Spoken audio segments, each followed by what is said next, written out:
अध्याय। मत्ती 24 र 25 अध्याय चाहिँ यो संसारमा रहँदा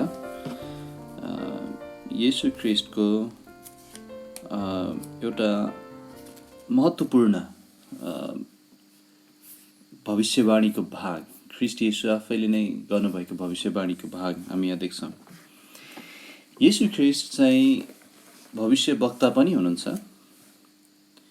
अनि वास्तवमा भने सबै भविष्यवाणीको वचन उहाँद्वारा नै आएको। उहाँले आफ्नो पवित्र आत्माद्वारा यी भविष्यवाणीहरू प्रकट गर्नुभएको छ। अनि मत्ती 24 र 25 चाहिँ येशू ख्रीष्ट आफैले नै यो शरीरमा हुँदाखेरि उहाँले दिनुभएको एउटा भविष्यवाणीको हिस्सा हो। मत्ती 24 र 25 चाहिँ अति प्रख्यात छ अनि निकै प्रख्यात अध्यायहरू हो। अनि यो निकै अलमलमा परिएको अध्याय पनि हो। अनि वास्तवमा अलमलमा त पर्नु पर्दैन, यो निकै सरल छ, तर ज्ञानको कमीले अनि अध्ययनको कमीले चाहिँ यो बुझ्न गाह्रो छ।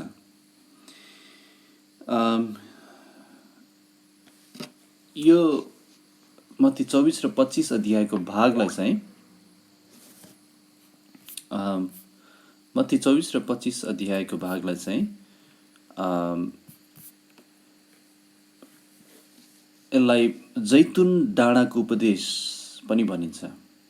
जैतुन डाँडाको उपदेश अङ्ग्रेजीमा चाहिँ ओलिभेट डिस्कोर्स। किन जैतुन डाँडाको उपदेश भनिएको हो? किनभने मत्ती 24 र 25 को खण्डहरू बताउनु हुँदाखेरि चाहिँ यहाँको भविष्यवाणी बताउनु हुँदा उहाँहरू जैतुन डाँडामाथि हुनुहुन्थ्यो, 3 पद। अनि उहाँ जैतुन डाँडामाथि बस्नुहुँदा त्यसैले यो घटना चाहिँ जैतुन डाँडामा भइरहेको छ अनि यसलाई त्यसैले ओलिभेट डिस्कोर्स वा जैतुन डाँडाको उपदेश पनि भनिन्छ। यो चाहिँ भविष्यवाणीको एउटा महत्त्वपूर्ण हिस्सा हो अनि हामीले भविष्यवाणीहरू अध्ययन गर्नुपर्छ, किनभने भविष्यवाणीहरूले हामीलाई हाम्रो विश्वास बढ्न सहायता गर्छ। किनभने यो परमेश्वरको वचन हो, विश्वास उहाँको वचनद्वारा नै आउँछ। अनि साथै भविष्यवाणीले चाहिँ हामीलाई पछि आउने कुराहरूको बारेमा बुझ्न सहायता गर्छ। भविष्यवाणीहरू रोचक हुन्छन् अनि यसले चाहिँ हामीलाई अनन्ततालाई हेर्न सिकाउँछ। वास्तवमा यदि हामीले आज मात्रै देख्ने हो भने हामीले भोलि देख्न सक्ने थिएनौँ, तर प्रभुले हामीलाई आवश्यक भोलिका कुराहरू प्रकट गरिदिनु भएकोले अब हामीले चाहिँ अनन्ततर्फ हाम्रो आँखाहरू लगाउन सक्छौँ। यो 24 र 25 अध्यायको भविष्यवाणी वा यो जैतुन डाँडाको उपदेश, ओलिभेट डिस्कोर्स भनौँ, यसको मूल विषयवस्तु चाहिँ के हो? छोटकरीमा भन्दाखेरि चाहिँ महासङ्कष्टकालमा इजरायलको अवस्था है। मत्तीको पुस्तकको मुख्य एउटा विषय चाहिँ के हो भने येशू ख्रीष्टलाई राजाको रूपमा प्रस्तुत गर्नु हो। अनि यो तपाईँले राम्रोसँग बुझिसक्नु भएको छ तपाईँको यो मत्तीको पुस्तकको अध्ययनहरूमा। अनि यो कसरी सुरु हुन्छ भने एक अध्यायमा ख्रीष्ट येशूको वंशावलीबाट सुरु हुन्छ। अब्राहमका पुत्र, दाउदका पुत्र येशू ख्रीष्ट, अर्थात् उहाँ प्रतिज्ञा गरिनु भएको मसीहा हुनुहुन्छ जसबाट सारा संसार आशिष पाउनेवाला छ। अब्राहमलाई दिएको आशिष अनि वा अब्राहमलाई दिएको करार चाहिँ दाउद को पुत्र ख्रीष्ट येशूबाट पुरा हुनेवाला थियो, एउटा सिंहासनमा बसेर। अनि त्यसैले येशू ख्रीष्टको वंशावली दाउद हुँदै ख्रीष्टलाई देखाइएको छ। अनि त्यसपछि केही अन्य जातिहरू, पूर्वबाटका ज्योतिषीहरू आएर येशूलाई दण्डवत गर्छन् अनि यहुदीहरूका राजा कहाँ हुनुहुन्छ भन्दै खोज्दै आउँछन्। त्यसको केही समयपछि ख्रीष्ट सार्वजनिक सेवकाईमा प्रवेश गर्ने समयमा चाहिँ एउटा सन्देश सुनिन्छ इजरायलमा, बप्तिस्मा दिने यूहन्नाबाट। उसले भन्दैछ, पश्चाताप गर, स्वर्गको राज्य नजिकै छ है। मत्ती 3:2 मत्ती 3:2 कसरी यूहन्नाले भन्छन् भने पश्चाताप गर, किनभने स्वर्गको राज्य नजिकै आएको छ। अनि जब येशू ख्रिस्ट प्रभु येशूले आफ्नो सार्वजनिक सेवाकाई सुरु गर्नुभयो, उहाँले पनि यही सन्देश दोहोऱ्याउनु भयो। मत्ती 4:17 मत्ती 4:17 त्यस समयदेखि येशूले प्रचार गर्न र भन्न थाल्नुभयो, पश्चाताप गर, किनभने स्वर्गको राज्य नजिकै आएको छ। त्यसैले यो प्रचार, यो जुन प्रचार भइरहेको थियो, यसलाई चाहिँ राज्यको सुसमाचार भनिएको छ। राज्यको सुसमाचार 4:23 मत्ती 4:23 अनि येशू तिनीहरूका सभाघरहरूमा शिक्षा दिँदै राज्यको सुसमाचार प्रचार गर्दै मानिसहरूमा भएका सबै प्रकारको रोग इत्यादि निको पार्दै उहाँ घुम्नुभयो। त्यसरी उहाँले राज्यको सुसमाचार प्रचार गर्नुभयो। सुसमाचार भनेको के हो? सुसमाचार भनेको असल खबर हो, राज्यको विषयमा असल खबर। अनि यो राज्यको विषयमा असल खबर के थियो? 4:17 येशूले प्रचार गर्नुभएको कुराबाट र 3:2 यूहन्नाले प्रचार गर्नुभएको कुराबाट हामी के देख्छौँ भने यो असल खबर, यो सुसमाचार चाहिँ राज्यको विषयमा थियो। अनि अझै असल खबर के थियो भने यो नजिकै आएको थियो है। यो सुसमाचार किन थियो? यो नजिकै आएको थियो भनेको येशू ख्रिस्ट त्यही हुनुहुन्थ्यो। राजा संसारमा आइसक्नु भएको थियो। राजा आफैले यो सुसमाचार घोषणा गर्दै हुनुहुन्थ्यो। अनि यो राज्यको सुसमाचार थियो। राज्य भने यस्तो कुरा थियो जुन चाहिँ यहुदीहरू, हरेक बाइबल पढ्ने यहुदीहरू, साँचो यहुदीहरूले बाटो हेरिरहेका थिए, चाहना गरी अभिलाषा गरिरहेका थिए त्यो राज्यको।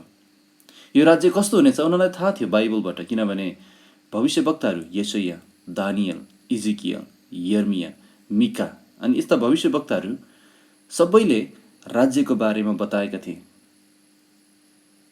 अनि उनीहरूलाई थाहा थियो कि यो राज्य चाहिँ दाउदको पुत्र सिंहासनमा बसेर राज्य गर्ने समय हो, जुन बेला संसारमा शान्ति हुनेछ, धार्मिकता हुनेछ, युद्ध हुने छैन।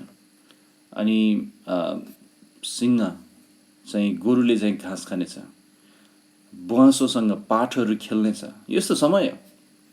अनि त्यसैले राज्य, स्वर्गको राज्य नजिकै आएको छ, यो असल खबर थियो, यो सुसमाचार थियो। अनि यो सुसमाचार चाहिँ कसको लागि पनि थियो भने यहुदीहरूको लागि थियो विशेष गरी। अनि येशू आउनुभएको समयमा यो सुसमाचार चाहिँ त्यो यहुदीहरूको लागि थियो जो चाहिँ रोमी शासनको बन्धनमा थिए, जुवामा थिए। त्यसैले यो असल खबर थियो। तर स्वर्गको राज्य नजिकै आएको छ, यो असल खबर थियो, सुसमाचार थियो। तर त्यहाँ अर्को एउटा भाग थियो यो प्रचारमा जुन चाहिँ यहुदीहरूलाई मन परिरहेको थिएन। त्यो चाहिँ के हो भने पश्चाताप गर भन्ने।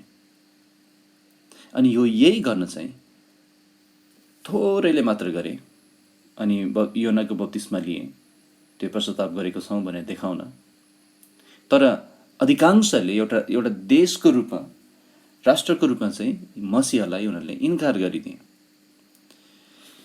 अनि येशूले यो सुसमाचार सुनाउँदै गर्नुहुँदा 5देखि 7 अध्याय, मत्ती 5देखि 7 अध्यायमा चाहिँ पहाडी उपदेशको पनि कुरा गर्नुभयो, जहाँ चाहिँ राज्यमा प्रवेश गर्न पनि त्यहाँ केही आत्मिक खाँचोहरू छन्, आत्मिक मागहरू छन् परमेश्वरको, र साथै राज्यभित्र पनि केही आत्मिक नियमहरू छन् है।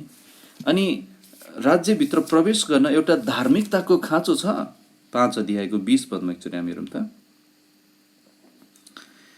5:20 मत्ती 5:20 किनभने म तिमीहरूलाई भन्दछु, तिमीहरूको धार्मिकताले शास्त्री र फरिसीहरूको धार्मिकता उछिन्नेन भने तिमीहरू कुनै रीतिले स्वर्गको राज्यमा पस्ने छैनौ। त्यसैले त्यहाँ धार्मिकताको खाँचो थियो त्यो राज्यमा प्रवेश गर्न। तर उनीहरूसँग त्यो धार्मिकता थिएन। येशूले त्यही देखाउनु भयो। अनि उनीहरूलाई चाहिएको कुरा नै धार्मिकता थियो।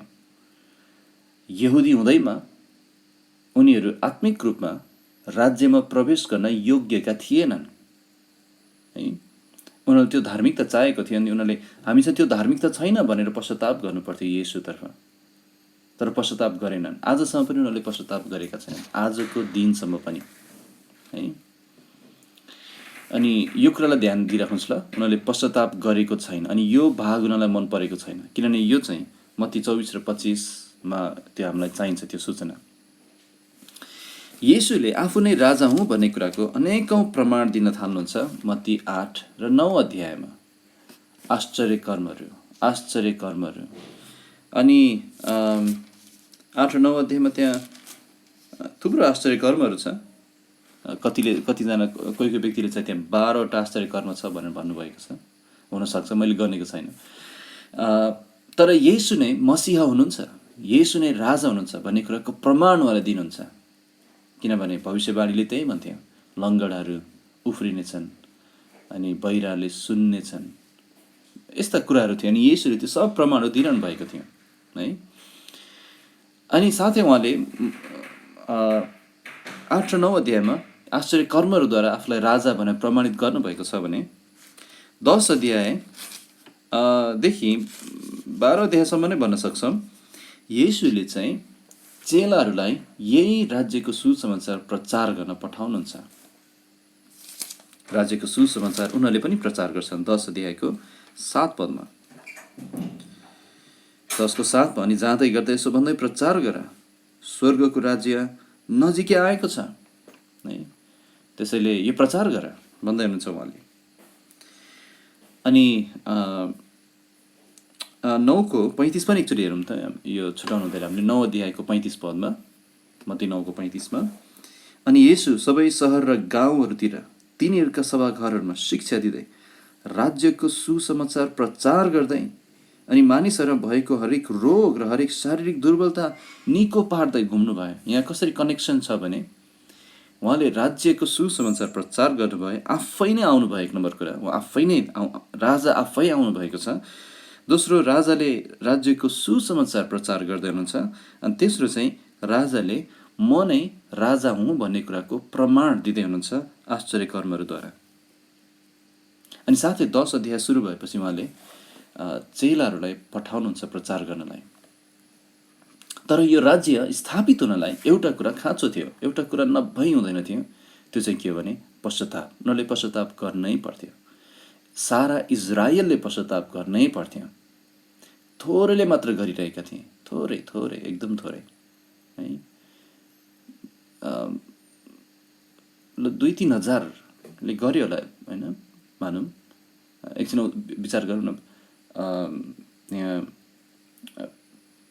पत्रुसले प्रचार गर्दा 3,000 5,000ले मुक्ति पाए, त्यो चाहिँ प्रेरितमा। तर पुरै राज्यको तुलनामा त्यो 8,000को सङ्ख्या के होला, त्यो थोरै हो। अनि त्यसैले अधिकांश मान्छेले भनौँ इजरायल एउटा देशको रूपमा इजरायलले पश्चाताप गरेन, तर बरु उल्टै आफ्नो मसीहालाई इन्कार गरिदियो अनि राज्य स्थापित हुन सकेन। मत्ती 12 अध्यायमा आउँदाखेरि उनीहरूको इन्कार चाहिँ अब इन्कार चाहिँ टुप्पोमै पुग्छ भनौँ, जब येशूले पवित्र आत्माको सामर्थ्यले निको पार्नुहुन्छ अनि उनीहरूले भन्छ यो दुष्ट आत्माबाटको। उनीहरूले देख्दा देख्दै है, योभन्दा अगाडि पनि उहाँको अरू आश्चर्य कर्महरू देख्दा देख्दै यो दुष्ट आत्माबाटको हो किन भने येशूलाई इन्कार गर्नलाई हो। अनि उनीहरूले मत्ती 12मा उहाँलाई इन्कार गरिदिन्छन्, भनौँ निष्कर्षमै आइपुग्छ उनीहरूको इन्कार चाहिँ। अनि त्यसैले मत्ती 13 अध्यायमा येशूले स्वर्गको राज्यको रहस्यहरू बताउनुहुन्छ। अनि त्यहाँ चाहिँ स्वर्गको राज्यको रहस्यहरू छ, त्यहाँ उहाँले नयाँ कुराहरू बताउन थाल्नुहुन्छ। अब त्यो रहस्य प्रकट गर्न थाल्नुहुन्छ। अब रहस्य थियो, अब प्रकट गर्न थाल्नुहुन्छ। के प्रकट गर्न थाल्नुहुन्छ भने अब राजा इन्कार गरिनु भएको छ, राजा यहाँबाट जानुहुन्छ संसारबाट, उहाँको प्रस्ताव इन्कार गरिएकोले अनि उहाँलाई इन्कार गरेकोले उहाँ जानुहुन्छ अनि उहाँ गएर पछि फेरि आउनुहुन्छ। तर यो उहाँ जानु र आउनुको बिचमा चाहिँ के हुन्छ नि, हो त्यही रहस्य उहाँले देखाउन थाल्नुहुन्छ। अनि राजा नहुँदा उहाँको राज्य कस्तो हुन्छ भनेर है। अनि त्यसरी राजाको इन्कार र राजाको पछि फेरि आगमनको बिचमा भएको रहस्य, त्यो ग्यापको बारेमा बताउन थाल्नुहुन्छ। 2000 वर्ष भइसक्यो थियो। त्यो बेला के हुनेछ विशेष गरी उहाँले बताउन थाल्नुहुन्छ। त्यो बेला चाहिँ हामी एकचोटि मत्ती 16 जाउँ। अब 16:18 त्यो राजा नहुनु भएको बेलामा अब उहाँले एउटा योजना गर्दै हुनुहुन्छ, एउटा अति महत्त्वपूर्ण काम उहाँले गर्दै हुनुहुन्छ। मत्ती 16:18 उहाँले भन्नुहुन्छ, म आफ्नो मण्डली बनाउने छु। बनाइसकेको छैन, तर म बनाउने छु। कहिले? म इन्कार गरिएपछि है। अनि आज प्रभुले त्यही गर्दै हुनुहुन्छ, उहाँले मण्डली बनाउँदै हुनुहुन्छ है। अब उनीहरूले इन्कार गरेपछि चाहिँ, जब इजरायलीले उहाँलाई इन्कार गरे, अब चाहिँ मत्ती 16:21बाट सुरु गरेर घरिघरि कम्तीमा 3 पटक उहाँले आफ्नो मृत्युको घोषणा गर्नुहुन्छ, आउन लागेको मृत्यु। मत्ती 16:21 उहाँले भन्नुहुन्छ, यरुशलेम जानु, बुढा प्रधानहरू, मुख्य पुजारीहरू, शास्त्रीहरूबाट अनेकको दुःख भोग्नु, मारिनु र तेस्रो दिनमा बिउताइनु आवश्यक छ भनेर उहाँले देखाउन थाल्नुहुन्छ। अब उहाँको मृत्यु, राजाको मृत्यु भनेको के राज्यको अन्त्य होइन है। मत्ती 17 अध्यायमा उहाँले थोरै झलक दिनुहुन्छ, आउन लागेको राज्य कस्तो हुन्छ त्यहाँ है। त्यहाँ चाहिँ मूसा हुनेछन्, अर्थात् इजरायल हुनेछ। त्यहाँ चाहिँ एलिया हुनेछन् है। अनि त्यसैले त्यहाँ राज्य, अनि येशू त परमेश्वरका पुत्र हुनुहुन्छ भन्ने उहाँले देखाउन थाल्नुहुन्छ। उहाँ सामर्थ्य र महिमामा आउनुहुनेछ भनेर देखाउन थाल्नुहुन्छ। अनि त्यो सामर्थ्य र महिमाको बयान मत्ती 24ले गरेको छ। अब त्यसपछि हामी कहाँ आइपुग्छौँ भने मत्ती हामी एकैचोटि कहाँ हेरौँ भने अब 21 अध्यायमा येशू चाहिँ म मसीहा हुँ भन्ने कुराको प्रमाण दिनलाई यरुशलेममा आउनुहुन्छ। कसरी भने के अरे एउटा गधाको बच्चा गाडुमा चढेर आउनुहुन्छ, जसको बारेमा चाहिँ जकरिया भविष्यवक्ताले भविष्यवाणी गरेका थिए। जकरिया 9:9 है, तिमीहरूको मसीहा चाहिँ एउटा गाडु बच्चामा चढेर आउनुहुनेछ। अनि त्यो बेला उहाँलाई भव्य रूपमा स्वागत पनि गरिन्छ यरुशलेममा। तर त्यो चाहिँ उनीहरूको स्वागत कस्तो थियो भने मत्ती 21:18 भएको त्यो नेभाराको रुख जस्तै थियो। परबाट हेर्दा त्यहाँ कति फल देखिएको थियो उनीहरूको स्वागतमा, कति त्यहाँ आशा पनि देखिएको थियो भनौँ है। उनीहरूको स्वागत कति साँचो देखिएको थियो। तर नजिकबाट, वास्तवमा नजिकबाट आएर हेर्दा उनीहरू फलहीन थिए है।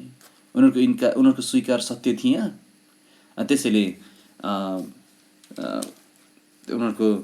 उनीहरूलाई चाहिँ मत्ती 23को अन्तिममा येशूले के भन्नुभयो भने मत्ती 23को अन्तिम 39 पदमा, किनकि म तिमीहरूलाई भन्दछु, जबसम्म तिमीहरूले प्रभुको नाममा आउनुहुने धन्य हुनुहुन्छ भन्ने छैन, तबसम्म तिमीहरूले मलाई अब उसो कदापि देख्ने छैन। त्यसैले येशू चाहिँ इजरायलमा, यरुशलेममा त्यहाँ आइपुग्नु भएको छ है। अनि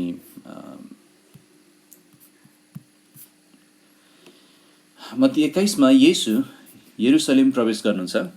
एउटा गधाको बच्चा गाडुमा सवार हुनु भएर जकरिया भविष्यवक्ताद्वारा बोलिएको भविष्यवाणीलाई आफूमा पुरा गर्नुहुँदै उहाँले औपचारिक रूपमा नै आफू नै प्रतिज्ञा गरिएको मसीहा हुँ भन्ने कुराको प्रमाण दिनुहुन्छ। अनि मत्ती 21, 22, 23 अध्याय चाहिँ हामी येशू ख्रिस्टको जीवनको अन्तिम हप्ताको घटनाहरू त्यहाँ पढ्न सक्छौँ। यो समय उहाँले प्राय यरुशलेममा बिताउनु भयो, विशेष गरी मन्दिरमा बिताउनु भयो।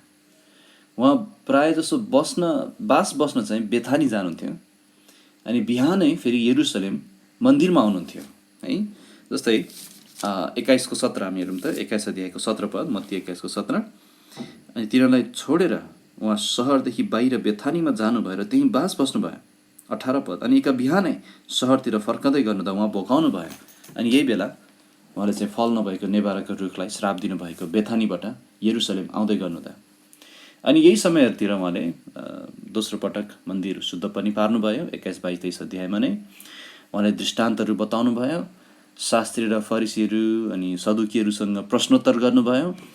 अनि मत्ती 23 अध्यायमा चाहिँ शास्त्री र फरिसीलाई 8 पल्ट धिक्कार भन्नुभयो है। हुन त हाम्रो बाइबलमा 7 पल्ट लेखिएको छ, तर 8 पल्ट उहाँले धिक्कार भन्नुभयो। अनि साथै यरुसलेमको निम्ति विलाप पनि गर्नुभयो, किन यरुसलेमले चाहिँ आफू कहाँ पठाएको भविष्यवक्तालाई मारे, उहाँलाई इन्कार गरिदिए।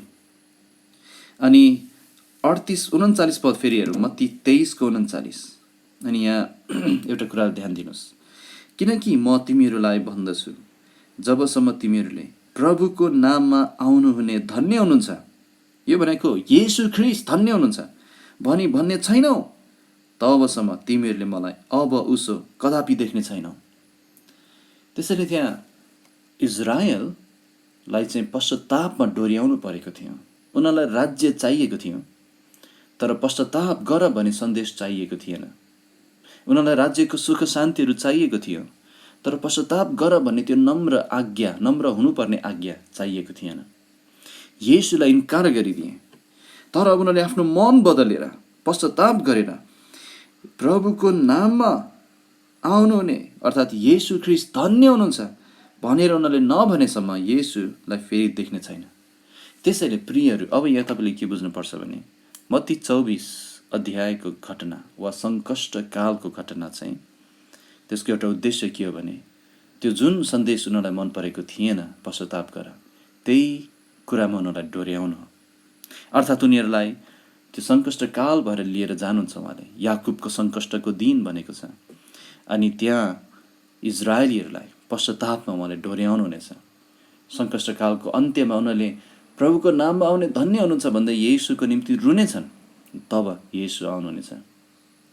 तर यहाँ मत्ती 24मा चाहिँ मत्ती 24मा बुझौँ, मत्ती 24 अध्यायमा आइपुग्न हुँदाखेरि चाहिँ येशू ख्रीष्ट आफ्नो सार्वजनिक सेवकाई वा शारीरिक जीवनको सेवकाईको समयमा चाहिँ अब फेरि कहिले पनि मन्दिर नफर्कने गरी मन्दिरलाई छोडेर उहाँ आउनुहुन्छ है। 24:1सँग हामी हेरौँ त। 23:39 हामीले के हेऱ्यौँ भने तिमीहरूले पश्चाताप नगरेसम्म, भनेको प्रभुको नाम आउनु नै धन्य हुनुहुन्छ नभनेसम्म, तबसम्म नै तिमीहरूले मलाई अब उसो कदापि देख्ने छैन, भनेको म अब मन्दिर फर्कने छैन, म यरुसलेम आउने छैन अब। अनि 24:1मा अनि येशू बाहिर निस्केर मन्दिरबाट जानुभयो। त्यसैले येशू ख्रीष्ट चाहिँ अब मन्दिरमा कहिले नफर्कने गरी, शरीरमा त्यो शारीरिक सेवकाईको समयमा कहिले नफर्कने गरी मन्दिरलाई छोडेर उहाँ जानुहुन्छ। अनि मन्दिरमा शिक्षा दिने र जवाफ दिने काम भ्याउनु भएर यरुसलेमको निम्ति बिलाउन उहाँ गर्नुहुँदै 23 अध्यायको अन्तिममा उहाँ पुनः सायद बेथानी फर्कने क्रममा जैतुनको डाँडामा गएर बस्नु भएको छ। अनि त्यहाँ चेलाहरूले आएर उहाँलाई केही प्रश्नहरू गर्छन् अनि त्यही प्रश्नहरूको जवाफ दिनुहुन्छ। अनि यहीँ नै यो जैतुन डाँडामा बसेर चेलाहरूसँग यो प्रख्यात भविष्यवाणीको वचनहरूमा बोल्नुहुन्छ। अब यहाँ केही कुरा बताउन चाहन्छु। हामीले यो 2 अध्याय 24 र 25 अध्यायलाई चाहिँ एउटै ढिक्काको रूपमा हेर्नुपर्छ। 24 र 25 अध्यायमा इजरायललाई केन्द्रमा राखिएको छ। 24 र 25 अध्यायको मुख्य दृष्टिकोण चाहिँ इजरायल हो। यो अध्यायहरूको चाहिँ मण्डलीसँग कुनै सम्बन्ध छैन, मण्डलीको ऱ्याप्चरसँग कुनै पनि सम्बन्ध छैन। किनभने यो अध्यायमा किन हामी मण्डली देख्दैनौँ भन्ने प्रश्नको जवाफ हामी हेर्दैछौँ। तपाईँलाई मैले दिएको होमवर्क पनि त्यही थियो है। किन मत्ती 24मा हामी मण्डलीलाई देख्दैनौँ, किन यहुदीलाई देख्छौँ? पुरै पुस्तकको सन्दर्भ हामी विचार गरौँ। यो पुस्तक चाहिँ विशेष गरी यहुदीहरूको निम्ति लेखिएको हो, त्यसैले यहाँ मण्डलीसँग कुनै सम्बन्ध छैन। यो पुस्तकले येशूलाई राजाको रूपमा प्रस्तुत गर्दछ, जुन चाहिँ इजरायललाई प्रतिज्ञा गरिएको थियो, मण्डलीलाई होइन। अनि येशूले पनि आफैलाई राजाको रूपमा इजरायलका प्रस्तुत पनि गर्नुभयो, राज्यको प्रस्ताव गर्नुभयो, तर इजरायलले उहाँलाई इन्कार गरिदियो मत्ती 12मा। अब यही खण्डबाट चाहिँ कसरी थाहा हुन्छ कि यो खण्डमा मण्डली होइन तर इजरायल छ, यहुदीहरूको निम्ति हो, मण्डलीको निम्ति होइन? कसरी थाहा हुन्छ यही खण्डबाट? केही कारण हामी दिन सक्छौँ। पहिलो चाहिँ यो खण्डले चिन्हहरूको कुरा गरिरहेको छ है, चिन्हहरूको कुरा गरेको छ। जस्तै 3 पदमा हामी हेरौँ,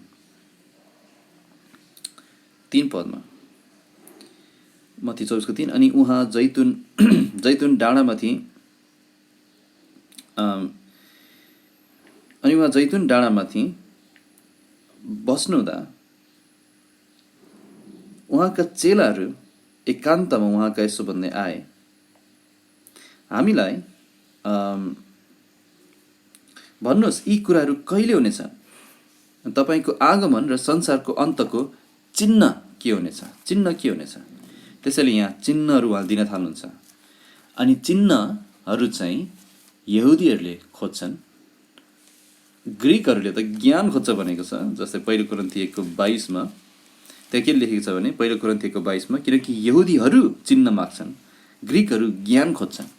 अनि यहाँ चेलाहरूले पनि, यहुदी चेलाहरूले पनि चिन्ह खोजे। अनि त्यही चिन्ह जुन यहुदीले खोज्छन् उनीहरूलाई दियो। मत्ती 24 अध्यायमा चाहिँ येशू ख्रीष्टको आगमनको चिन्ह के हुनेछ त्यही बताउँदै हुनुहुन्छ। पहिलो कोरिन्थी 1:22 पनि यो छ, यहुदीहरूले मात्र चिन्ह खोज्छन्, मण्डलीले चिन्ह खोजेको छैन, अनि मण्डलीलाई यो चिन्ह दिएको पनि छैन है। अनि यो खण्डले ख्रीष्टको बाटो हेरेको कुरा गरेको छ है। जस्तै 5 पद हेर्नु त एकचोटि, त्यहाँ 24:5 यहाँ के भन्दैछ भने, किनकि धेरैजना म ख्रीष्ट हुँ भन्दै मेरो नाममा आउनेछ। त्यसैले ख्रीष्टको बाटो हेरिरहेको छ। जस्तै 23 पद पनि हेरौँ, त्यसबेला तिमीहरूलाई कसैले हेर ख्रीष्ट यहाँ हुनुहुन्छ वा त्यहाँ हुनुहुन्छ भनेर विश्वास नगर। किन यो यहुदीहरूलाई मात्र भने यहाँ ख्रीष्टको कुरा गरिएको छ। ख्रीष्ट भनेको मसीहा। उनीहरूले येशू ख्रीष्टलाई खोजेको छैन। यहुदीहरूले येशूलाई घृणा गरेका छन्, तर उनीहरूले ख्रीष्टलाई पर्खिरहेका छन्, मसीहालाई। अनि त्यसैले यहाँ येशू यहाँ हुनुहुन्छ भनिरहेको छैन, तर ख्रीष्ट मसीहा। अनि यो मसीहा कसले खोज्छन्? यहुदीहरूले खोज्छन्। साथै यो खण्डमा चाहिँ यहुदियाको कुरा गरिएको छ। 24:16 यहुदिया मुनिहरू पहाडतिर भागुन्। यो खण्डमा विश्राम दिनको कुरा गरिएको छ। तिमीहरूको भगाइ छ विश्राम दिनमा नपरोस् है। यहुदीहरूलाई विश्राम दिन मान्छन्, मण्डलीले होइन। त्यसैले यो यहुदीहरूको निम्ति होइन। साथै यो खण्डमा चाहिँ दानियलको भविष्यवाणी उल्लेख गरिएको छ 15 पदमा। दानियल भविष्यवक्ताद्वारा भनिएको। अब दानियललाई चाहिँ यो भविष्यवाणी के भनेर दिएको थियो भने, दानियल 9 दानियल यो भविष्यवाणी चाहिँ तिम्रा मानिसहरू र तिम्रो पवित्र सहरको निम्ति हो। त्यसैले तिम्रा मानिसहरू भनेको यहुदीहरू। त्यसैले पनि यो भविष्यवाणी यहुदीहरूसँग सम्बन्धित छ, मण्डलीसँग होइन। दानियलले आफ्नै मानिसहरू यहुदीहरूको निम्ति यो भविष्यवाणीहरू लेखिरहेका थिए, मण्डलीको निम्ति होइन। अनि साथै यहाँ चाहिँ पवित्र स्थानको पनि कुरा गरिएको छ 15 पदमा है, 24:15 पवित्र स्थानमा। अनि त्यसैले यो यहुदीहरूको मन्दिरको कुरा गरेको, मण्डलीको कुरा गरेको होइन। 24:9 त्यहाँ सबै 9 पढ्नु त 24:9 तब तिनीहरूले सङ्कष्टका निम्ति तिमीहरूलाई सुम्पिदिनेछन् र तिमीहरूलाई मार्नेछन्, अनि मेरो नामको कारणले सबै जातिहरूद्वारा तिमीहरू घृणा गरिनेछौ। सबै जातिहरू भनेको अन्य जातिहरू को घृणा गरिनेछन्? यहुदीहरू है। सबै जातिहरूद्वारा तिमीहरू घृणा गरिनेछौ। त्यसैले सबै जातिहरूबाट सताइने मण्डली होइन, तर गैर यहुदीहरूबाट सताइने इजरायलको कुरा गरेको। मत्ती 24 मण्डली सुरु भइसकेको छैन। त्यसैले हामीले मत्ती 24 र 25 इजरायललाई हेर्नुपर्छ, मण्डलीलाई होइन। यो अध्यायहरूमा मण्डलीसँग कुनै सम्बन्ध छैन, यहुदीहरूसँग छ। तर जसले यहाँ मण्डलीलाई देख्न खोज्छ उसले समस्या लिएर आउँछ, अलमलमा पर्छ। अब तपाईँहरूलाई यो 24 र 25 अध्याय बुझ्न एउटा सरल रूपरेखा म दिन चाहन्छु। 24 र 25 अध्यायलाई कसरी बुझ्ने? यसलाई चाहिँ हामी 24 र 25 अध्यायलाई मुख्य 3टा विभाजनमा बाँड्न सक्छौँ। पहिलो चाहिँ 1 र 2 पद। मत्ती 24 1 र 2 पदमा चाहिँ यहाँ के भएको छ भने, चेलाहरूले मन्दिरको बनावटको प्रशंसा गर्छन् है। अनि येशूले त्यसको विनाशको भविष्यवाणी गर्नुहुन्छ। 1 र 2 पद चाहिँ त्यो त्यसरी सुरु भएको छ। मत्ती 24 चेलाहरूले मन्दिरको बनावटको प्रशंसा गरिरहेछ, येशूले चाहिँ मन्दिरको विनाशको भविष्यवाणी गर्नुहुन्छ। यहाँ दोस्रो विभाजन चाहिँ हामी के देख्छौँ भने 3 पदमा हामी विभाजन देख्छौँ। 3 पदमा चाहिँ के भइरहेछ भने, चेलाहरूले अब त्यो भविष्यवाणीको सम्बन्धमा 3टा प्रश्न गरेका छन् 3 पदमा है। यसो गरौँ, पहिला 1 र 2 पद पढौँ। अनि येशू बाहिर निस्केर मन्दिरबाट जानुभयो। उहाँका चेलाहरू उहाँलाई मन्दिरका बनावटहरू देखाउन उहाँ कहाँ आए। अनि येशूले तिनीहरूलाई भन्नुभयो, के तिमीहरू यी सबै कुराहरू देख्दैनौ? म तिमीहरूलाई साँचो भन्दछु, यहाँ एउटा ढुङ्गामाथि अर्को ढुङ्गा छोडिने छैन जो फ्याँकिने छैन। त्यसैले मन्दिरको प्रशंसा गर्छ उनीहरूले, बनावट येशूलाई देखाउँछ, उहाँले त्यसको विनाशको भविष्यवाणी गर्नुहुन्छ। अनि दोस्रो कुरा चाहिँ 3 पदमा अब त्यो भविष्यवाणीको सम्बन्धमा 3टा प्रश्नहरू गरिरहेका छन्। अनि उहाँ जैतुन डाँडामाथि बस्नुहुँदा चेलाहरू एकान्तमा उहाँका यसो भन्दै आए। 3टा प्रश्न गर्छन् यहाँ। पहिलो चाहिँ हामीलाई भन्नुहोस्, पहिलो कुरा यी कुराहरू कहिले हुनेछन्, एउटा प्रश्न। दोस्रो चाहिँ नि तपाईँको आगमनको चिन्ह के हुनेछ। अनि तेस्रो प्रश्न चाहिँ संसारको अन्तको चिन्ह के हुनेछ है। त्यसैले तपाईँको आगमनको चिन्ह के हुनेछ, संसारको अन्तको चिन्ह के हुनेछ। त्यसैले यहाँ 3टा प्रश्न गर्दैछन् उनीहरूले है। यी कुराहरू कहिले हुनेछ भनेको यो मन्दिर, यो एउटा ढुङ्गामाथि अर्को ढुङ्गा छोडिने छैन जो फ्यालिने छैन, यो कहिले हुनेछ। अनि हामीलाई यो मात्र होइन, अरू पनि बताउनुहोस्, तपाईँको आगमनको चिन्ह के हुनेछ, तपाईँ संसारको अन्तको चिन्ह के हुनेछ। अनि यही 3टा प्रश्नको जवाफ मध्ये पहिलो प्रश्नको जवाफ उहाँले यहाँ मत्ती 24मा लेखिएको छैन, तर यसरी त्यो जवाफ पनि दिनुहुन्छ। तर उनीहरूको दोस्रो र तेस्रो प्रश्नको जवाफ चाहिँ येशूले दिनुहुन्छ। तेस्रो विभाजन यही हो, मत्ती 24को 4 देखि 25 अध्यायसम्म नै उहाँले यही प्रश्नहरूको जवाफ दिँदै हुनुहुन्छ। 24 अध्यायको 4 देखि 44 पदहरूसम्म चाहिँ केही भविष्यवाणीका वचनहरू दिनुहुन्छ उहाँलाई, ठोस भविष्यवाणीका वचनहरू दिनुहुन्छ है। अनि मत्ती 24को 4 देखि 44 लाई चाहिँ हामी अझै यहाँ केही विभाजन गर्न सक्छौँ। अहिले मैले सरस्वती भन्दा तपाईँहरूलाई अलमल भइरह होला, तर हामी अध्ययन गर्दै जाँदा तपाईँले बुझ्नुहुन्छ अवश्य पनि। अनि उहाँको यो भविष्यवाणीमा चाहिँ 24 अध्यायको 4 देखि 14 पद है, यो राम्रोसँग बुझ्नुहोस् है। 4 देखि 14 पदमा चाहिँ अझ यसरी भनौँ, 24 अध्याय र 25 अध्यायले चाहिँ सङ्कष्टकालको समय बताइरहेछ। दानियलको भविष्यवाणीको 70औं हप्ता वा त्यो 7 वर्षको सङ्कष्टकाल जहाँ प्रभुले संसारलाई न्याय गर्नुहुनेछ अनि साथै इजरायललाई पश्चातापमा डोर्याउनुहुनेछ। अनि यो सङ्कष्टकाल, यो 7 वर्षको सङ्कष्टकाल चाहिँ 2 भागमा विभाजन गर्नुभएको छ प्रभुले उहाँको हिसाब किताबमा। ठ्याक्क आधी 3.5 वर्ष र 3.5 वर्ष। अनि पहिलो 3.5 वर्ष चाहिँ केही सङ्कष्टहरू नै छन्, तर दोस्रो 3.5 वर्ष चाहिँ महासङ्कष्ट हुनेछ। अनि प्रकाशको पुस्तकको जुन तपाईँलाई मैले आउटलाइन दिएको छु त्यो राम्रोसँग हेर्नु भने तपाईँले त्यो बुझ्न सक्नुहुन्छ, अनि त्यो हामी अध्ययन पनि गर्नेछौँ। तर अब मत्ती 24मा प्रभुले यो 7 वर्षको सङ्कष्टकाललाई केही विभाजन गर्नुभएको छ।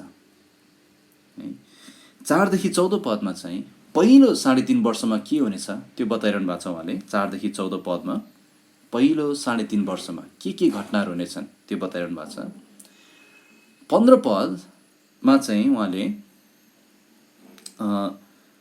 15 देखि 20 भनौँ, सङ्कष्टकालको बिचमा के हुनेछ, 3.5 वर्ष 2-3.5 वर्षको बिचको समयमा के हुनेछ त्यो बताइरहनु भएको छ उहाँले। अनि त्यसपछि विशेष गरी 21 देखि 28 पदसम्म चाहिँ पछिल्लो 3.5 वर्षको घटनाहरू बताइरहनु भएको छ उहाँले, पछिल्लो 3.5 वर्षको घटना। अनि 29 देखि चाहिँ उहाँले अन्त्यको घटना र ख्रिस्टको दोस्रो आगमनको बारेमा बताउनुहुन्छ 44सम्म, 29 देखि 44सम्म। त्यसैले मत्ती 24 अध्यायलाई हामी यसरी देख्छौँ। 4 देखि 14 चाहिँ पहिलो 3.5 वर्षको सङ्कष्टकालको घटनाहरू, 15 पद चाहिँ विशेष गरी बिचको घटना, सङ्कष्टकालको बिचको घटना, ख्रिस्ट विरोधीले आफ्नो मूर्ति राख्ने मन्दिरमा। अनि 21 देखि 28 चाहिँ विशेष गरी पछिल्लो 3.5 वर्षको घटनाहरू। अनि 29 देखि 44 पद चाहिँ अन्त्यको घटनाहरू, सङ्कष्टकालको अन्त्यको घटना र ख्रिस्टको दोस्रो आगमन। अनि साथै उहाँले 24 अध्यायको 45बाट 25 अध्यायसम्म विशेष गरी उहाँले 3वटा दृष्टान्तहरू बताउनुहुन्छ। 24 अध्यायको 45 देखि 51 पदसम्म चाहिँ विश्वासयोग्य र दुष्टदासको दृष्टान्त बताउनुहुन्छ। त्यसको मुख्य शिक्षा चाहिँ बाटो हेर भन्ने हो। 25 अध्यायमा उहाँले अर्को दुईटा दृष्टान्त बताउनुहुन्छ। 10 कन्याको दृष्टान्त, त्यसको मुख्य विषय चाहिँ जागो रह भन्न सिकाउनु हो। अनि त्यसपछि उहाँले 14 देखि 30 पदमा चाहिँ तोडाहरूको दृष्टान्त बताउनुहुन्छ। त्यसको मुख्य उद्देश्य चाहिँ सेवा गर भन्ने कुरा सिकाउनु हो। त्यसैले बाटो हेर, जागो रह, सेवा गर, यो तीनटा कुरा उहाँले सिकाउनुहुन्छ। अनि बाँकी 25 अध्यायको 31 पददेखि चाहिँ उहाँको महिमित आगमन र उहाँको न्यायको कुरा फेरि उहाँले गर्नुहुन्छ। त्यसैले मत्ती 24 र 25लाई सारांशमा भन्ने हो भने है, ख्रिस्टका यहुदी चेलाहरूले मन्दिर, इजरायल, ख्रिस्टको आगमन र न्यायको विषयमा भविष्य जान्न चाहिरहेका छन्। अनि त्यसैले येशू ख्रिस्टले उनीहरूलाई यी सबैको जवाफ पनि दिनुहुन्छ र साथै केही अर्थीहरू पनि दिनुहुन्छ है। ख्रिस्टका यहुदी चेलाले मन्दिर, इजरायल, ख्रिस्टको आगमन र न्यायको विषयमा भविष्य जान्न चाहन्छन्। अनि येशूले उनीहरूलाई यो सबैको जवाफ दिनुहुन्छ र साथै केही अर्थीहरू पनि दिनुहुन्छ। अब हामी 1 र 2 पदको केही कुराहरू विचार गरौँ। पहिलो कुरा, चेलाहरूले मन्दिरको बनावटको प्रशंसा गर्छन् र येशूले त्यसको विनाशको भविष्यवाणी गर्नुहुन्छ। 1 पद र 2 पद हामी पढौँ। अनि येशू बाहिर निस्केर मन्दिरबाट जानुभयो, कहिले पनि नफर्कने गरी शरीरमा। अनि उहाँका चेलाहरू उहाँलाई मन्दिरका बनावटहरू देखाउन उहाँ कहाँ आए।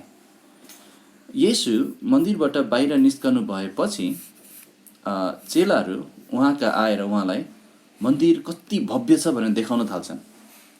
अब यहाँ चाहिँ देखाउन उहाँ कहाँ आए भनेको छ, तर मर्कुस 13को 1 मा चाहिँ उनीहरूको प्रशंसा हामी देख्छौँ त्यो मन्दिरको बनावटको विषयमा। मर्कुस 13को 1 मा, मर्कुस 13को 1 त्यहाँ के लेखिएको छ भने, अनि उहाँ मन्दिरबाट निस्कँदै गर्नुहुँदा उहाँका चेलाहरूमध्ये एकजनाले उहाँलाई भने, गुरुज्यू हेर्नुहोस् कस्ता कस्ता किसिमका ढुङ्गाहरू र कस्ता कस्ता भवनहरू है। उसले त प्रशंसा गर्न थाल्छ। उनीहरूले त्यहाँको ढुङ्गाहरू र भवनहरूको प्रशंसा गरिरहेका थिए। अनि वास्तवमा हेरोद राजाले बनाएको त्यो मन्दिर, त्यो पुनर्निर्माण गरेको मन्दिर, पुनर्संरचना गरेको मन्दिरमा चाहिँ ढुङ्गाहरू भव्य थिए, भवनहरू भव्य थिए। वास्तवमा निकै विशाल विशाल ढुङ्गाहरू है चाहिँ त्यहाँ राखिएको थियो। अनि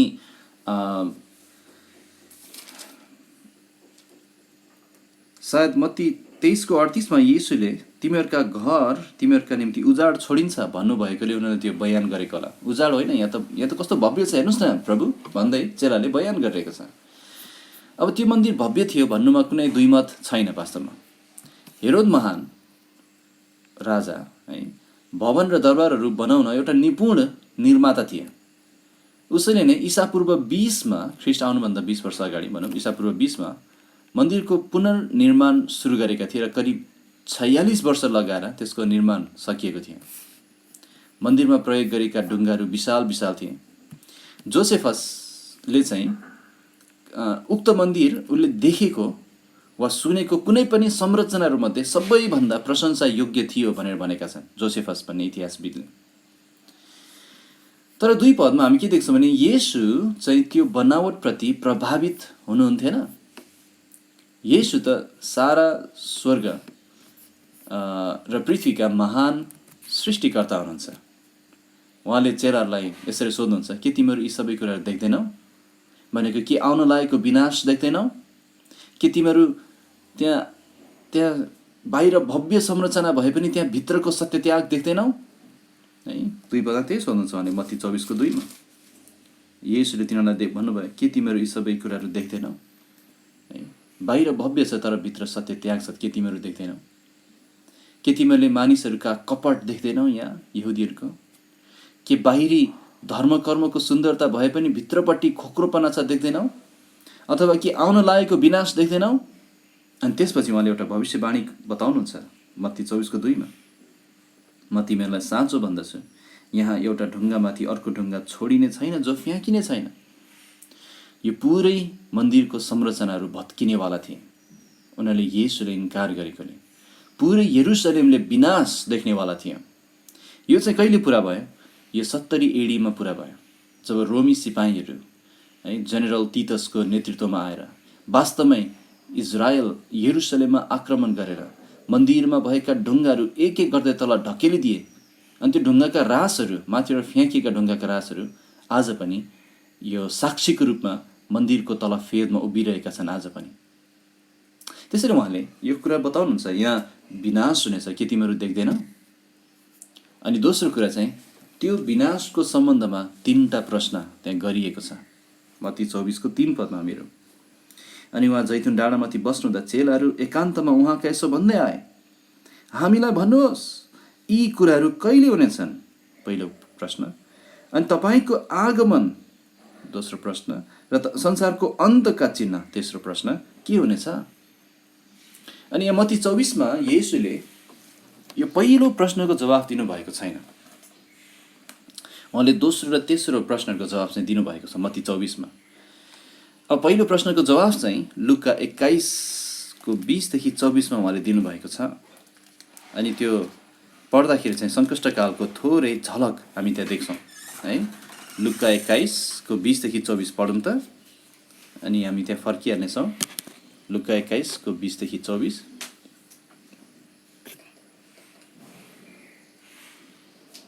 लुका 21को 20देखि 24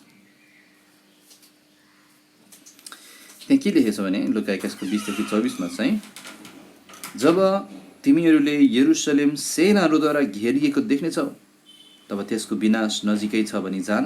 अनि 17 एडीमा त्यही भएको थियो, रोमीहरूले वरिपरिबाट घेरेका थिए यरुसलेमलाई।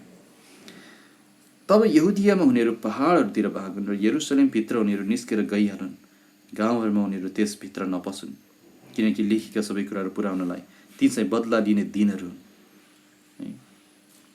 तर ती दिनहरू गर्भवती हुने र दुध खुवाउनेलाई हाय, किनकि देशमा ठुलो सङ्कष्ट र जातिमाथि क्रोध आइपर्नेछ। अनि तिनीहरू तरवारको धारले ढालिनेछन् र सबै जातिहरू कहाँ कैदी बनाएर लगिनेछन्। अनि अन्य जातिहरूका समयहरू पुरा नहुन्जेल यरुसलेम चाहिँ अन्य जातिहरूद्वारा कुल्चीमिल्ची गरिनेछ। त्यसैले पुरै पढ्दा के थाहा हुन्छ भने इजरायलीहरू चाहिँ एकपटक मात्र यहुदियाबाट पहाडतिर भाग्नुपर्ने होइन रहेछ, तर 70 एडीमा एकपल्ट र महासङ्कष्टकालमा फेरि त्यस्तै गरी भाग्नुपर्ने रहेछ। 70 एडीको विनाश चाहिँ आउनेवाला महासङ्कष्टको एउटा सानो छाया मात्रै हो। तर येशूले के भन्दै हुनुहुन्छ नि, हो त्यस्तै गर, गर्भवती छौ भने तिमीलाई हाय त्यो दिनमा। अनि त्यस्तै नै भयो 70 एडीमा जनरल तितसको नेतृत्वमा आएर इजरायल यरुसलेममाथि आक्रमण हुँदाखेरि। तर के हुनेछ भने महासङ्कष्टकालमा चाहिँ उनीहरू जम्मा गरिनेछन् र राज्य उहाँले गर्नुहुनेछ भने 70 एडीमा चाहिँ 24 पदको घटना पुरा हुनेछ, मत्ती 21को 24। अनि तिनीहरू तरवारको धारले ढालिनेछन् र सबै जातिहरू कहाँ कैदी बनाएर लगिनेछन्। अनि इजरायल त्यही भएको छ, आज लगिएको छ। अनि अन्य जातिहरूका समयहरू पुरा नहुन्जेल यरुसलेम चाहिँ अन्य जातिहरूद्वारा कुल्चीमिल्ची गरिनेछ। अनि आज त्यही भइरहेको छ, यरुसलेम कुल्चीमिल्ची पारिएको छ। मत्ती 24मा फर्क्यौँ। त्यसैले पहिलो प्रश्नको जवाब चाहिँ लुक्कामा दिएको छ। दोस्रो तेस्रो प्रश्नहरूको बारेमा चाहिँ येशूले मत्ती 24मा नै स्पष्ट रूपमा जवाफ दिनुहुन्छ। किन उहाँले यो जवाफ दिनुभयो? किनभने मत्तीको सुसमाचारको पुस्तक चाहिँ यस्तो पुस्तक हो जसले इजरायललाई राज्य दिन आउनुभएको राजालाई ध्यानमा राखेको छ। येशू पहिलो पटक आउनुहुँदा इजरायलले आफ्नो साँचो राजालाई इन्कार गरेको थियो। उहाँ दोस्रो पटक आउनुहुँदा उहाँलाई स्वीकार गरिनेछ, पश्चाताप गर्नेछन्। तर त्योभन्दा अगाडि के हुनेछ भनेर येशूले स्पष्ट पार्न थाल्नुहुन्छ है। हामीले याद गर्नुपर्ने कुरा के हो भने यो दुवै दोस्रो र तेस्रो प्रश्नमा उहाँका यहुदी चेलाहरूले चिन्ह खोजिरहेका छन्। त्यसैले यी प्रश्नहरू मण्डली वा मण्डली युगको सन्दर्भमा सोधिएका होइनन् भनेर हामीले बुझ्नुपर्छ। यहुदी चेलाहरू जैतुन डाँडा बसेर मन्दिरलाई हेर्दैछन् है। विचार गर्नु, जैतुन डाँडा चाहिँ मन्दिरको पूर्वपट्टि पर्थ्यो, अनि त्यहाँबाट स्पष्ट देखिन्थ्यो मन्दिर जैतुन डाँडाबाट। अनि अस्ति हामी जाँदाखेरि जैतुन डाँडामा हामी पनि उभियौँ, त्यहाँबाट मन्दिर एकदम सफा देखिन्छ। त्यसैले उनीहरू जैतुन डाँडामा बसिरहेछन्, मन्दिरलाई हेर्दैछन्, यरुसलेमलाई हेर्दैछन्। अनि इजरायल उनीहरूले सोचिरहेको छ, उनीहरूको हृदयमा इजरायल छ, अनि यो प्रश्नहरू गर्दैछ है। अझ भन्ने हो भने येशू बौरी उठ्नु भएर स्वर्गारोहण हुने बेलामा समेत यो यहुदी चेलाहरूको ध्यान चाहिँ इजरायलको राज्यतर्फ थियो है। प्रेरित 1:6 मा उनीहरूले त्यो प्रश्न सोध्छ। त्यसैले यो खण्डहरूमा मण्डलीलाई राखेर हेर्नु ठुलो भुल हो। तर मसीह राजाको आगमन हुनुभन्दा अगाडि त्यहाँ ठोस चिन्हहरू हुनेछन्। अनि मत्तीको पुस्तक यही कुरा सिकाउन लेखेको। यो चिन्हहरू मत्ती 24 भएको चिन्हहरू चाहिँ इजरायलको निम्ति हो, मण्डलीको निम्ति होइन। हामी ऱ्याप्चर पर्खिरहेछौँ, जुन कुनै पनि घडी हुनसक्छ। हामी चाहिँ अन्तिम दिनका चिन्हहरू हेरिरहेका छैनौँ है, तर हामी सुनिरहेका छौँ। हामी हेरिरहेका छैनौँ, हामी सुनिरहेछौँ। के सुनिरहेछौँ भने तुरहीको आवाज। जब त्यो अन्तिम तुरहीको आवाज हाम्रो कानमा पर्छ, हामी बदली हुनेछौँ है। हुन त मत्ती 24 मा भएको कति कुराहरूको छायाहरू चाहिँ आज हामी देख्छौँ, तर त्यो ठोस वस्तु त होइन, त्यो आउँदैछ है। त्यसैले अब हामी महत्त्वपूर्ण भागमा आइपुगेका छौँ। येशूले चेलाहरूको प्रश्नहरूको जवाफ दिनुहुन्छ। अनि उहाँले चिन्हहरूको कुरा गर्नुहुन्छ, अर्थीहरू दिनुहुन्छ र उहाँको आगमनको बारेमा बताउनुहुन्छ। यहाँ अलिकति केही परिचय बताउन चाहन्छु, अनि त्यसपछि आजलाई अन्त गर्नेछौँ। 24को 4 देखि उता चाहिँ उनीहरूको प्रश्नको जवाफमा येशूले आउन लागेको 7 वर्षको सङ्कष्टकाल दानियलको 70औं हप्ताको बारेमा भविष्यवाणी गर्नुहुन्छ। मण्डली चाहिँ यो 7 वर्षको सङ्कष्टकालभन्दा अगाडि नै लगिनेछ, किनभने इजरायलसँग सम्बन्धित भएको यो 70 हप्ताको योजनामा मण्डलीको कुनै पनि स्थान त्यहाँ छैन। त्यो 70 हप्ता चाहिँ दानियललाई र उसका जातिहरूलाई दिइएको थियो, मण्डलीलाई होइन है। त्यसैले परमेश्वरको योजनामा यो 70 हप्तामा मण्डलीको कुनै हिस्सा छैन, भाग छैन। अनि 70 हप्तामा 69औं हप्ता र 70औं हप्ताको बिचमा चाहिँ लगभग 2000 वर्षको रहस्यमय समय थियो। त्यो रहस्य चाहिँ मण्डली युग हो भनेर आज प्रकट भएको छ। तर मण्डली लगिएपछि चाहिँ अब परमेश्वरको 70औं हप्ताको योजना पुरा गर्न थाल्नुहुन्छ। यो 7 वर्षको सङ्कष्टकाललाई 2 भागमा विभाजन गर्न सकिन्छ। पहिलो 3.5 वर्षलाई चाहिँ सङ्कष्टकाल भनिएको छ। दोस्रो 3.5 वर्ष चाहिँ महासङ्कष्टकाल है। अनि त्यसैले 4 देखि 14 पदमा चाहिँ पहिलो 3.5 वर्षको उहाँले कुरा गर्नुभएको छ। त्यो बेला चाहिँ कस्तो हुनेछ? त्यो बेला चाहिँ जस्तै हामी के हेरौँ भने 8 पद हामी हेरौँ त। 8 पद 24 को 8 पद, यी सबै पीडाहरूका सुरु हुन्। यसको बारेमा हामी पछि अझै राम्रो हेर्नेछौँ भोलि। पहिलो 3.5 वर्षको सङ्कष्टकालमा भएको पीडाहरू चाहिँ सुरु मात्रै हुन्, पीडाहरूको सुरु मात्रै हो।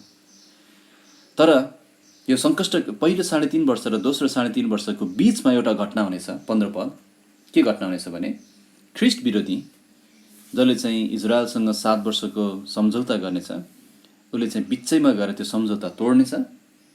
15 पद, यसकारण जब दानियल भविष्यवक्ताद्वारा भनिएको उजाड पार्ने घृणित वस्तु भनेको उसको मूर्ति चाहिँ त्यहाँ पवित्र स्थानमा उभिएको जब देख्नेछौ, तब अब भाग, अब भाग। बिचमा चाहिँ यो 3.5 वर्षको बिचमा 7 वर्षको सङ्कष्टकालको बिचमा चाहिँ ख्रिस्ट विरोधीले आफ्नो मूर्ति स्थापना गर्नेछ।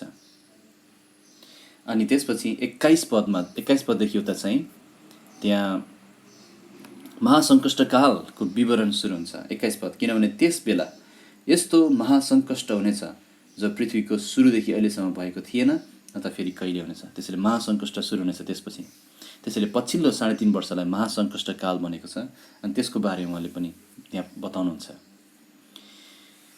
अनि 27 पददेखि 31 पदसम्म चाहिँ ख्रिस्टको आगमनद्वारा सङ्कष्टकाल, यो महासङ्कष्टकालको अन्त्यको विवरण उहाँले बताउनुहुन्छ। अनि बाँकी भाग चाहिँ उहाँले यहुदीहरूलाई केही अर्थीहरू दिनुहुन्छ।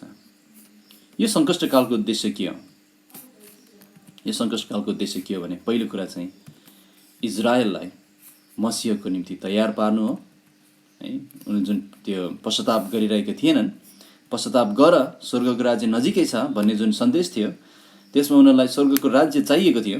तर पश्चाताप गर भन्ने सन्देश चाहिँ चाहिएको थिएन, इन्कार गरिदिए। अनि परमेश्वरले त्यही पश्चातापमा डोर्याउन याकुबको सङ्कष्टको दिन नियुक्त गर्नुभएको त्यो सङ्कष्टकाल चाहिँ इजरायल केन्द्रित हुनेछ धेरै हिसाबमा। अनि त्यो हामी अझै हेर्नेछौँ। अनि इजरायल चाहिँ अन्तिममा पश्चाताप गर्नेछ। त्यसैले सङ्कष्टकालको उद्देश्य इजरायललाई तयार पार्न र दोस्रो चाहिँ सारा संसारलाई उसको दुष्टताको निम्ति दण्ड दिन पनि हो है। अनि यो सङ्कष्टकालको पुरै नियन्त्रण परमेश्वरले गर्नुहुन्छ। अनि अब हामी भोलि चाहिँ प्रकाश 6 अध्यायको केही अध्ययनहरू गर्नेछौँ प्रकाशको पुस्तकमा रहेर। अनि बल्ल हामी यहाँ फर्केर आउनेछौँ। अहिले चाहिँ खालि परिचय मात्र हामीले हेऱ्यौँ है। अनि प्रकाशको पुस्तकमा भएको त्यो 7वटा छापहरू, तुरैहरू अनि कचौराहरू त्यो हामी एकचोटि सरर हामी हेर्नेछौँ। अनि मत्ती 24 फर्कनेछौँ। अनि त्यसपछि यो बुझ्न धेरै सहायता हुनेछ। अहिले चाहिँ यति बुझ्नुहोस् कि येशू ख्रीष्ट इन्कार गरिनुभयो। मण्डली युग छ अहिले। दानियल भविष्यवक्तालाई प्रभुले भन्नुभएको 70 हप्ताको भविष्यवाणीमा 69 हप्ता चाहिँ ख्रीष्ट इन्कार गरिनुभएको दिन पुरा भएको छ। अब 70औं हप्ताको विवरण बाँकी छ। त्यसको बिचमा 2000 वर्षको समयको ग्याप भएको छ जुन चाहिँ मण्डली युग हो। अनि इजरायल चाहिँ आज मन्दिर रहित छ। त्यहाँ मन्दिर छैन। त्यहाँ मुस्लिमहरूको प्रभुत्व छ। त्यो मन्दिर हुने ठाउँमा त्यहाँ मस्जिद राखिएको छ। त्यहाँ डोम राखिएको छ। डोम अफ द रक राखिएको छ।